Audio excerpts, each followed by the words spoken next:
Do, do, do, do, Did it do. say, I'm sorry, Dave, I can't do that? That's what you did.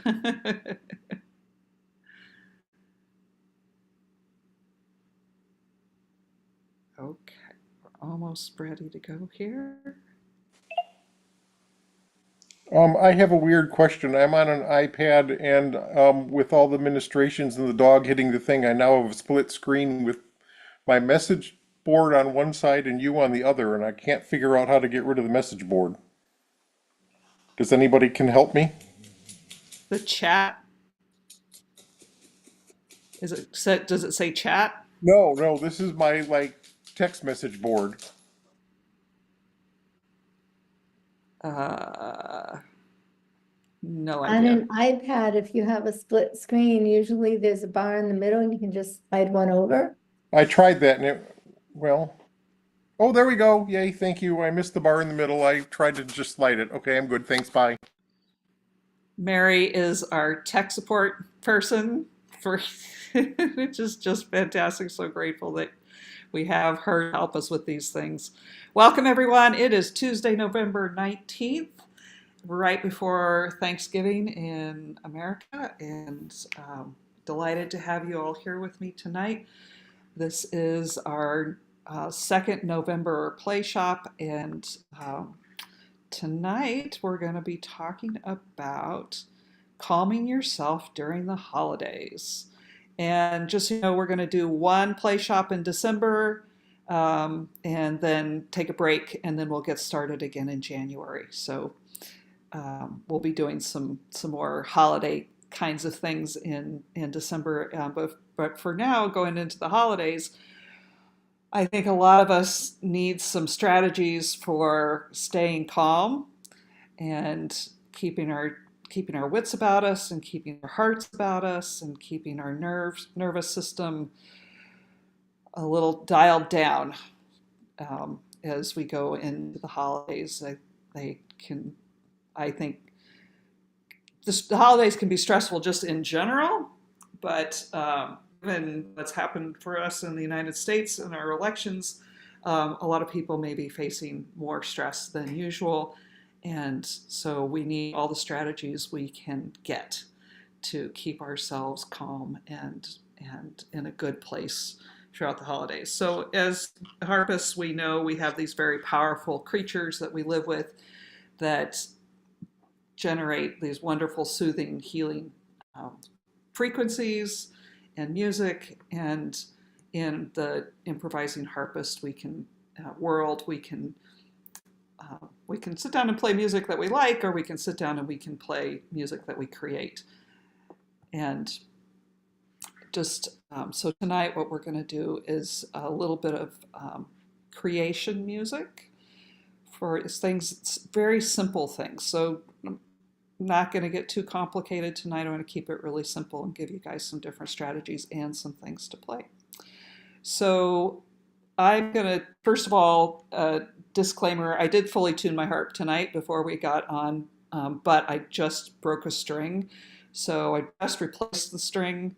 So I'll be stopping to tune that as we go along here. In fact, I'll do that right now just to, I could make a joke about air on a G string because that's the string I broke. It's not too bad. So one of the things that I like to do when I need to play or I want to play or I need to calm myself down is to just play the white strings. And tune to the key of C, just play the white strings. You don't have to think very much. Every note sounds good. And you don't have to worry about, target notes or all of that stuff that we talk about in other play shops where we're talking more complex stuff. Every note, it sounds good with every other note, and we can just play. And they're color coded, so it's super easy. Can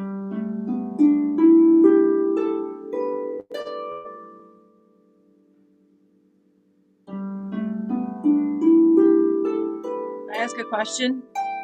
Yes, of course. Is there a term for that? It's a G pentascale. Okay, thank you. Yeah.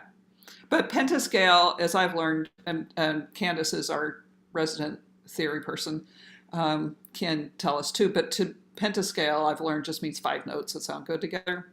Like you could play the first 5 notes of a C scale. That's also a pentascale. So, but this happens to be this so the G, A, B, D, and E. Is there a particular term for that grouping of pentascale notes, Candace? Well, usually we just refer to it as pentatonic, and sometimes, like on the piano, it's the same, it's the black notes, only the black notes. Mm-hmm. But if you flatted each of the black notes, you'd be on these, what we have as white notes on the harp. Yeah. Okay. It's a pentatonic. relationship between the notes. Yeah, relationship between the notes. So if you were playing this on the piano, you would be playing the black notes, and it would be all these notes raised 1/2 step, or lowered 1/2 step. It doesn't matter. What matters is you're playing the white strings. Yeah, it would be raised, but you can do the same thing at the piano, just playing the black notes. So let's do that. Let's play that a little bit. Let's do a few minutes of, I'll play, you play, keep yourselves muted, because it'll be, although this is one of the few times where we could play together and it would sound fine. So maybe we'll turn on the microphones in a minute.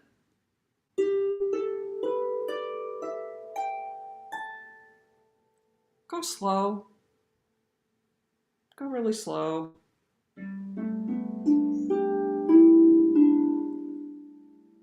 Let the notes really ring.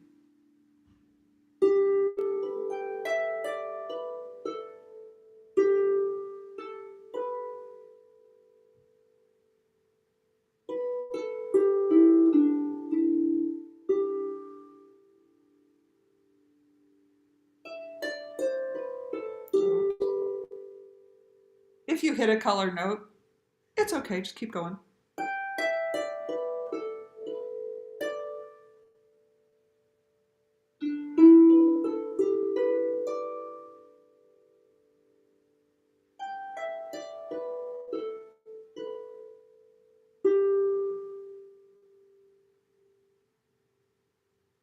Don't forget the bottom of your harp.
So I'm thinking lots of different things as I'm doing that, and like, oh, don't talk, don't talk, don't talk. But now I'm going to talk a little bit about what I'm thinking about when I'm improvising. So let's just talk about this pentatonic scale a little bit. So the root note here, which we sort of alluded to at the beginning, is G. So if you want to, you would think so because, wait, let me call up my chat so I can see what you guys are saying. Oh, yeah, G is home. That's correct. Yeah. So you guys are ahead of me on this. That's awesome. G is home. No, that's great. Your ears are working really well. That's awesome. So G is home. So if you're start getting lost or wondering what to do, you can always go back to G as your root note in this particular instance. That means that D is the fifth note, which will take you back to G. Well, you don't have we're not playing the F, but you can allude to the F by playing the D and the A together.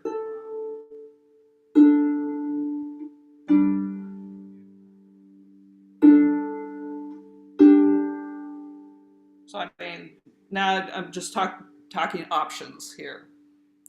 Pantry items that you can choose from for making your recipe here. This will be one of the recipes. This is one of the recipes in the cookbook, by the way.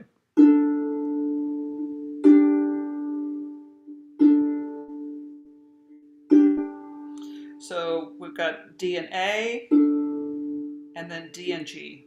So moving from the fifth back to the root in an inverted position. So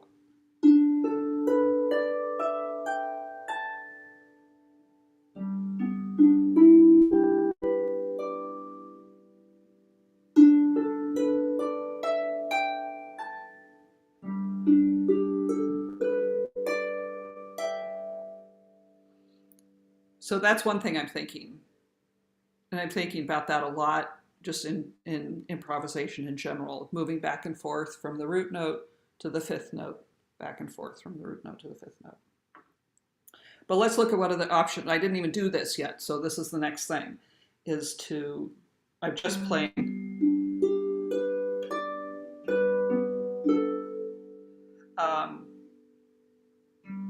In the improv that I just did, I was just hanging out with G as my root note.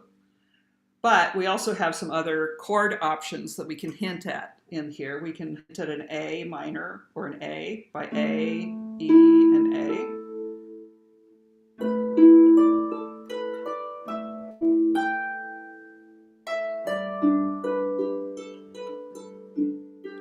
So here's A, E, A again. Just playing with the white notes here.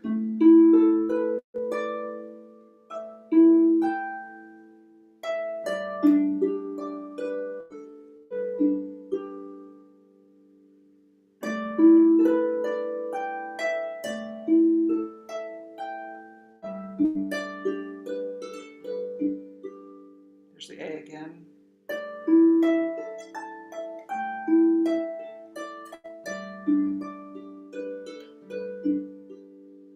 Okay, so we've got that. Then if our root note is a B, we're skipping the F, which is the fifth of the B. But we can put in a B. You have a couple choices here for you can just play the Bs.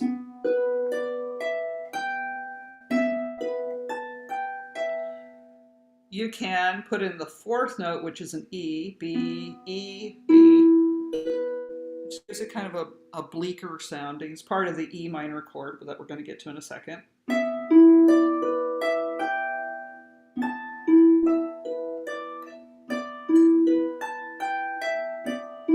Or you can put in the G on the other side of the F, which is part of the G chord, and it's brighter sounding. Whoops. Okay.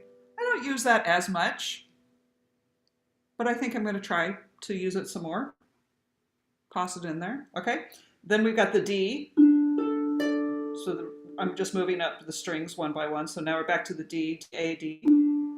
We're hinting at a D chord. We don't have the third, so we don't know if it's major or minor.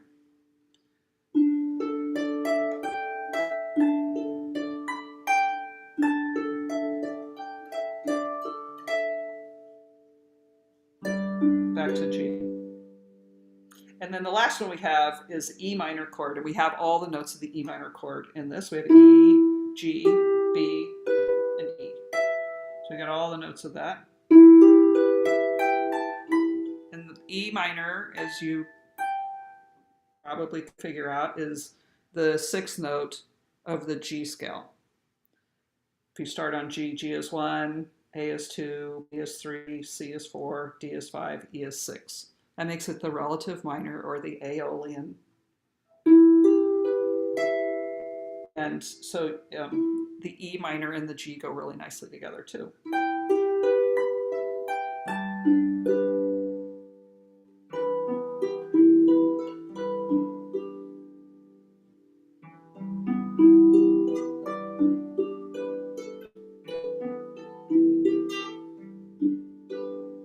So we're going from minor,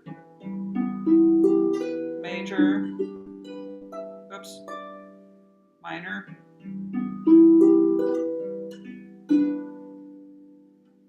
minor,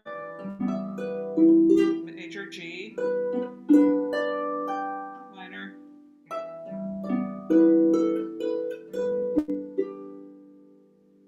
and if you take a few minutes and look at the two chords, the G chord is G, B, D, G. The E minor shares two of the notes with the G chord, the G and the B.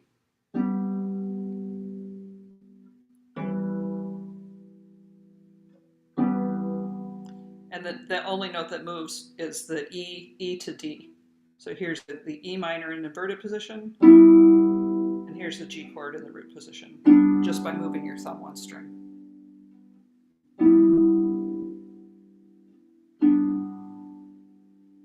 So there's lots and lots of options here, just in those 5 notes.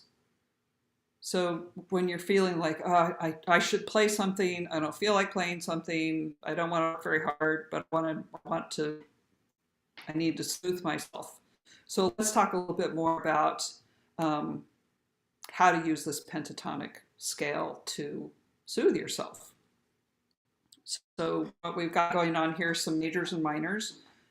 There's no diminished chord in this. So there's no like very jarring, very creepy sounding diminished chord. That would be an F sharp diminished chord if we had in the key of G, but we're avoiding the Fs and avoiding the C. So it's not there. So right away, the nervous system can go, I'm not going to get a diminished chord. But let's say you're feeling a little sad and you want to express that sadness. You can go for the E minor.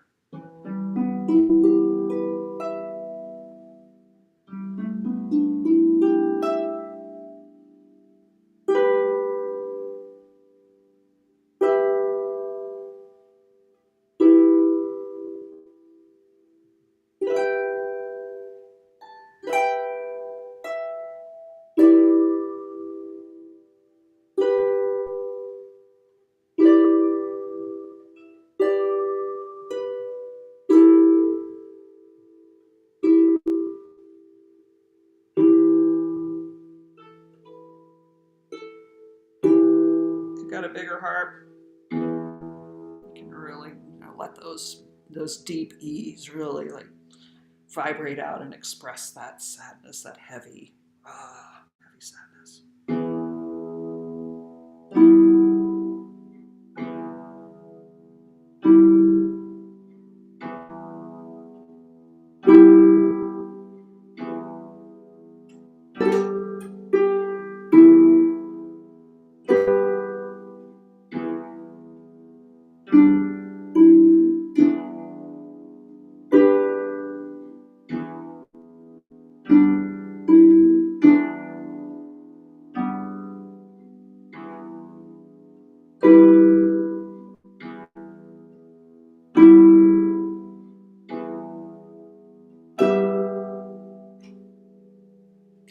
kind of Russian. Some Shostakovich. Get some heavy stuff going on there. So that's what, feeling that. You may be feeling that at some point in the holidays, that you need to express that. And so I want to stop for a second. And so a lot of you guys know this from your healing work, but if you haven't done that, taken that healing work classes, I'll share this with you, that when you're working with someone as a patient or a client, you want to meet them where they are musically. That's very important. So if someone's feeling sad, you want to play sad music initially. If they're feeling frustrated, you want to play something that represents that frustration. Why is that? Well, if you've ever been sad and someone comes in and goes, let's be happy, and you just want to punch them because that is not how you feel, right? Like, stop it. I don't feel that way. It's all happened to. It's like, I'm happy. You're like, get away from me. I can't take this. You want to be the same way with yourself. Meet yourself where you are. How are you feeling? Not how, and I'm speaking to myself too, because I've been kind of down lately and trying to figure out, like, how do I address this in myself? So I'm saying this to myself as much as I'm saying it to you guys. But first be aware of where you are and meet yourself musically. How am I feeling musically? And then the beauty of the harp is that it will shift you and you will move musically. And so you want to be paying attention to how am I moving? How am I shifting? And you can, if you're listening to how I've been playing some of my improvisation tonight, I've been shifting around a lot. I've moved from this emotion to this emotion, so a little faster, a little slower, playing what I'm feeling. And I encourage you to do the same. So if you're feeling a little down, go for a minor. But if you start feeling kind of festive, you got twinkly lights going on in here. It's the holiday season and you got your Yule on, you're feeling a little sparkly, go for a major. Go for it, go for the G. Go for the G. If you guys know the Goldberg variations that Bach wrote, it's 32 pieces all in the key of G. There's tons you can do in the key of G. So don't be like, oh, just G. No, G, G, G.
So you got those options for expressing different things. Then let's talk like healing music for a second specifically. So the Aeolian mode, the root mode is cheerful by definition. And so it's good for babies, animals, nature.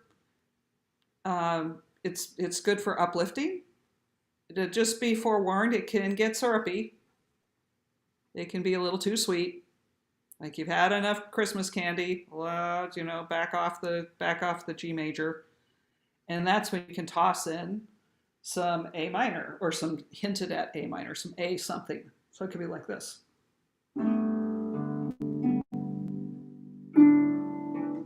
Do it up in an octave.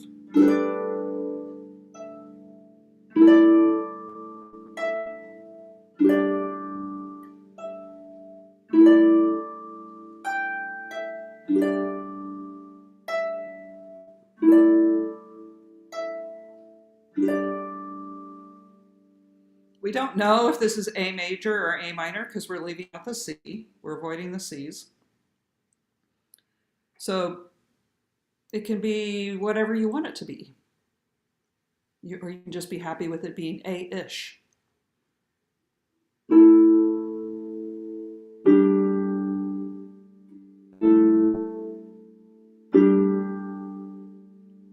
All right, one moment on my G.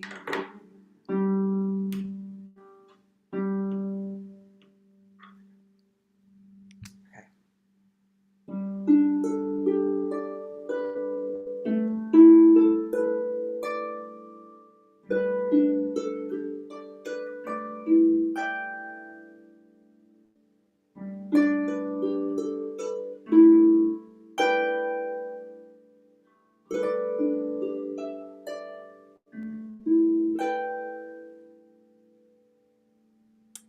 So I'm talking just a little bit more and then we'll play a little bit more.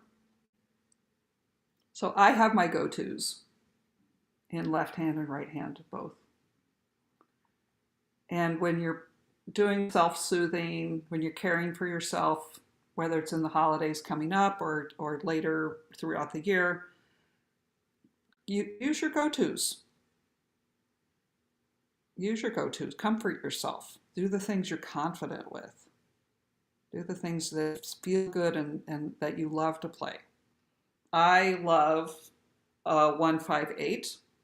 So here I've got G, D, G. I use that a lot. A lot. Sometimes I do it backwards. So it's an 8-5-1. There are harmonic and overtone reasons why I like to use those notes together. But they're also because you're playing alone and you need to kind of provide some reference point of where you're playing. It's good to put a G on the bottom or put the root note on the bottom, whatever root note you're playing with. On the top, over the years, I've developed different hand positions on the top. A lot of them we've talked about in the past. So 1, 5, 8, 9, 10, 12. I like them as individual notes, and I like them clustered together. It just happens to work out very nicely in this pentatonic scale that you're avoiding the C.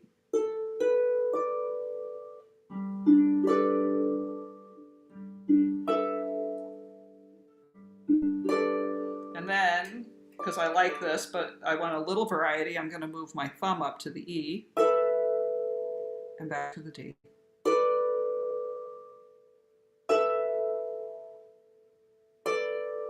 So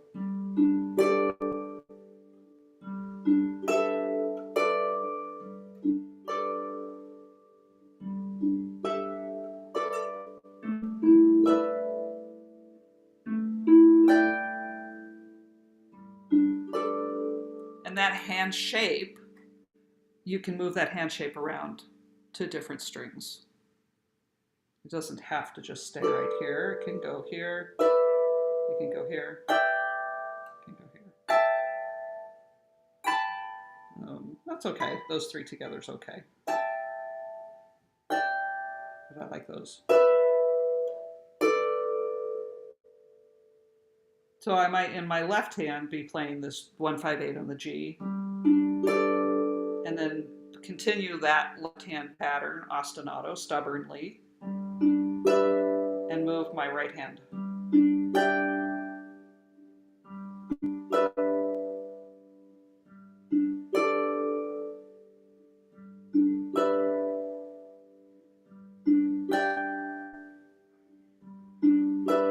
Now I'm going to move to the A, do the same thing.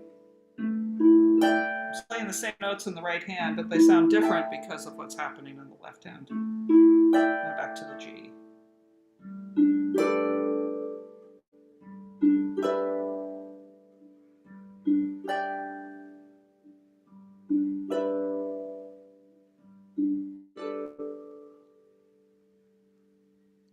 Now tonight, when I was playing the improv earlier, I did something I've never done before, and I really liked it, which is to play the G and the A together. and then I was playing the D and the E together, and then playing them all together. So these are two notes right next to each other. And as I did that, I kind of felt like, I don't know, sleigh bells, horses kind of trotting through the snow, carolers out on the street. I don't know. That was the image that I was getting. And that's why I was keeping this left hand going, just these two.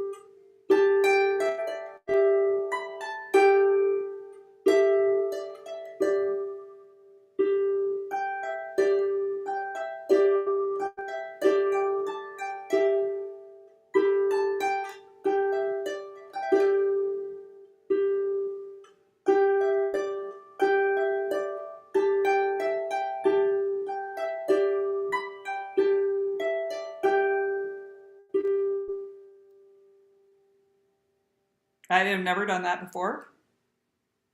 It just, I think I accidentally did it, and then I'm like, ooh, I like the way that sounds, which is something that I always come back to when I'm talking with you guys, is listen to your harp as you're playing. Listen, what is your harp saying? Try this. Oh, this mistake you made sounds really cool. Keep doing it. Now it's not a mistake anymore, it's a creation. And that's how I find a lot of what I'm playing. Is that I keep playing, I keep making mistakes, I keep liking my mistakes, I keep falling in love with my mistakes, and then they turn into compositions. It's no longer a bug, it's a feature. It's a feature. That's right. It's no longer a bug. It's a feature, right? That's what they say about jazz musicians too. You make a mistake, play it twice, and now you've got it improv. You've got a solo going on. So I encourage us to take that same attitude as we're going along.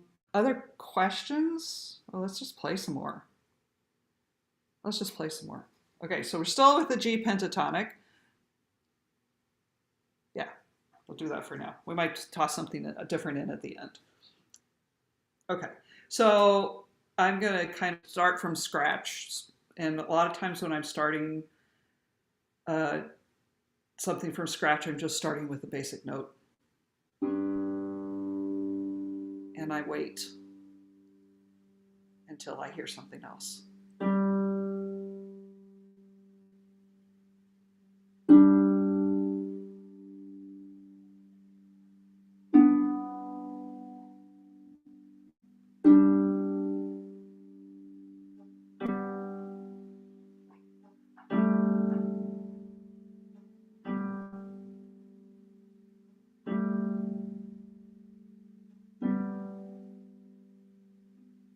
For me, this calls to mind various memories of various holidays.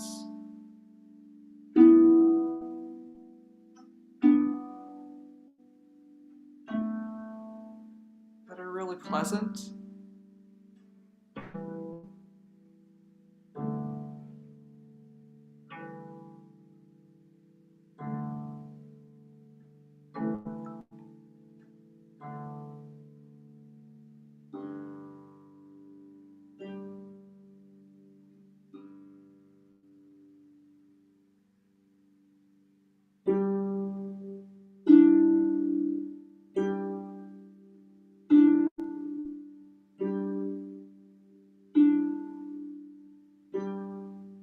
Back to that, I'm using an octave and then two notes together next to each other. I'm just doing this so I hear something else or feel something else.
And I feel like that's kind of complete, and I'm just going to wait for a second, wait to see what else comes through.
Okay, I could do this forever, but I feel like something is missing, not being able to play other notes. Tell me more what you mean.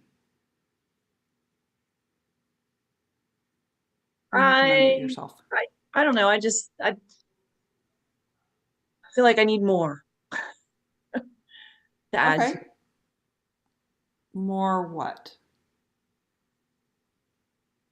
Like I came across a melody that sounded familiar, but then I needed the F sharp to go in there to make it complete. Oh, So, I mean, it was sure. like I recognized something, but I'm missing the other notes to be able to play it, even though Hmm. you're just in the five. So that's really what I think I mean. Yeah, fair. Yeah, raise your levers and go for it. You're allowed. It's this is not like you must stay in this narrow box. This is just to give you a starting place. And definitely you will hear sounds, songs that, yeah, as you're going along, familiar stuff. That's wonderful. Yeah, go for it. Nobody's stopping you. Because this is about soothing yourself. This is, what we're talking about tonight is calming yourself. So if you're feeling like, okay, I want to have that, let's do that for a second.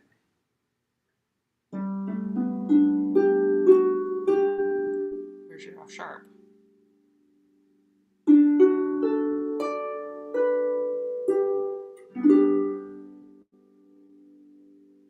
So you've got a true D major. Here's a D7, and then back to the G. I see you, Karen. Hang on just a sec.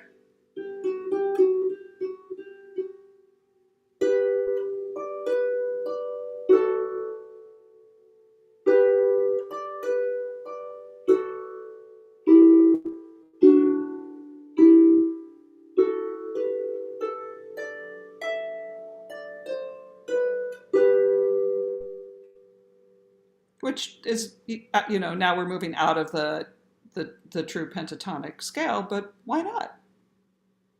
If your ear is hearing that and you're calling for it, and that's what's going to make you feel good, do it. Yeah, for sure. Yeah. All right, Karen.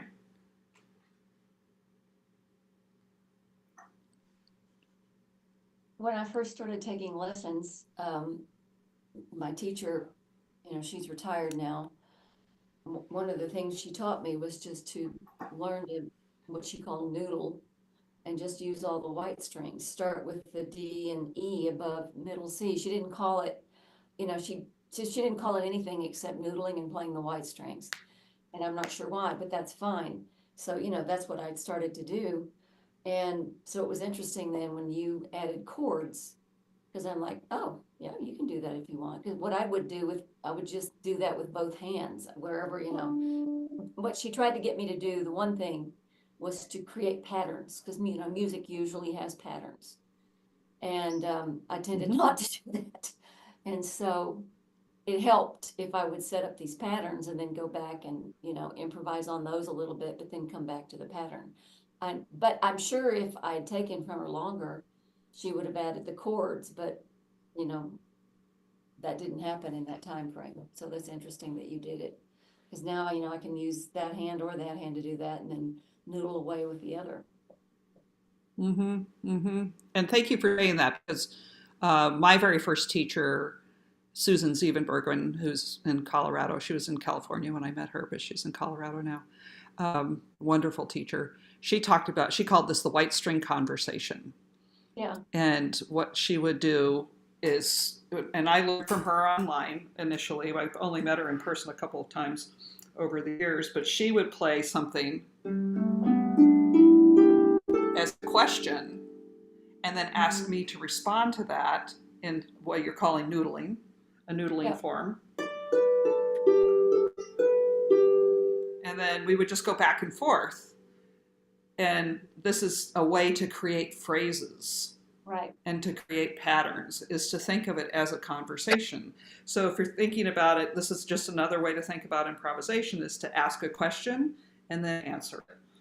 And so if we think about intonation, how questions usually get asked, there's usually an uplift at the end of the sentence. So how are you today? I am fine. So there's a little bit of up in the question and a little bit of down in the answer. So when she would ask me a question, she was moving upwards on the harp. How are you today? I'm doing really well, thanks. Oh, nice. What else is new with you? Well, it's rained and then the sun came out. How's your dog doing? She's snoozing right now. You guys going for a walk later? Yeah. Yeah, we think we'll go for a walk later.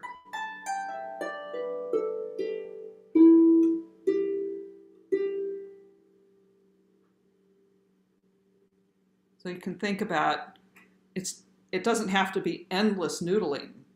It can be, you can create these patterns or these phrases. And then we haven't really gotten into patterns tonight too much. A little bit, like my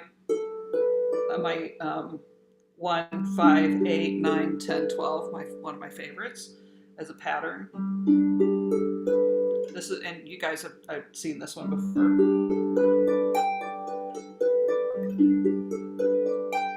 The Billy Jackson.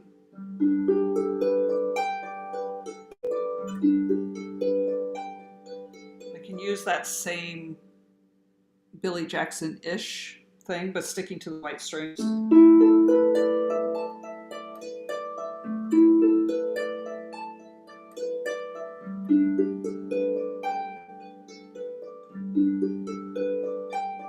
can move it down here to the D.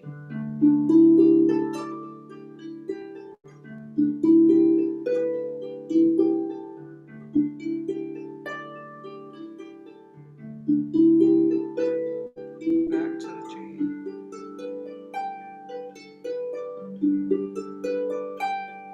A. Back to G.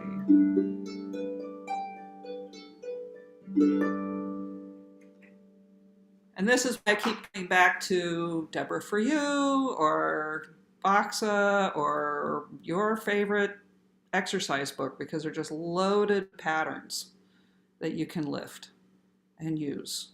And when you do those exercises regularly, and then you have those patterns in your hand ready to go at any time. You don't have to wonder, should I do this? Should I make this into a pattern? When you're first getting started, yeah, write some patterns out for yourself. Make your own pattern book.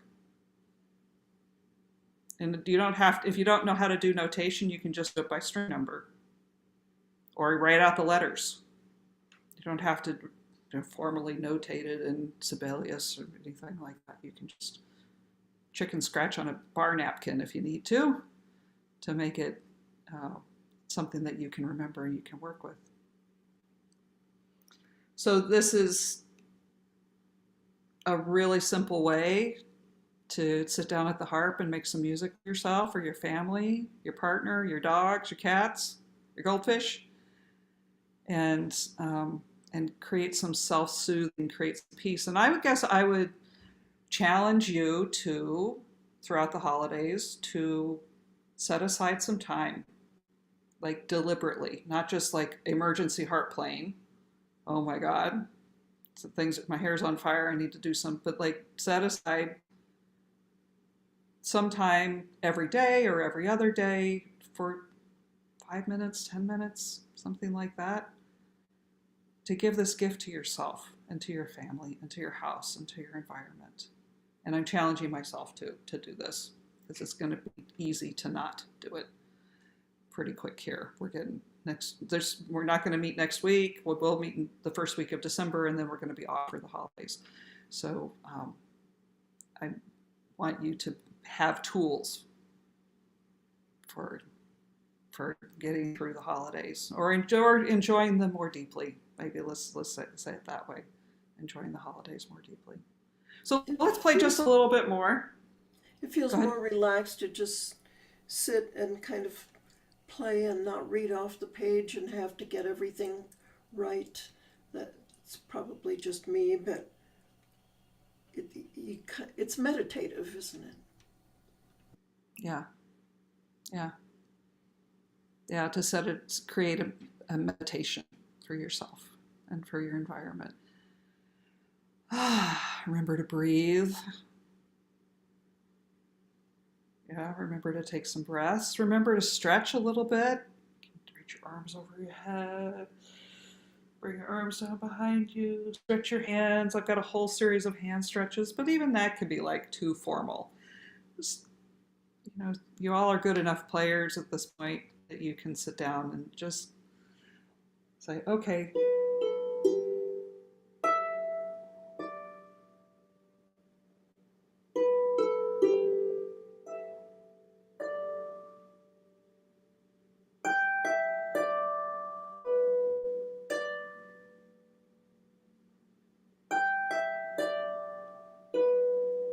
And enjoy the ringing sound of the harp. I haven't played this harp in a little bit. I've been playing some of my other harps lately. I'm like, oh my God, this harp sounds so fantastic. I forget how fantastic this harp sounds.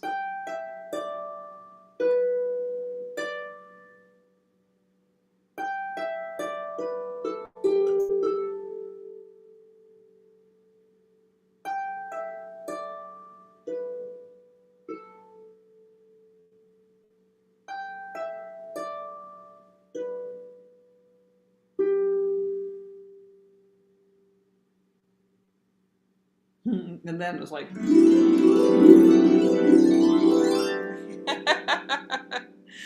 that's what comes next in my ear. There's a big glissando.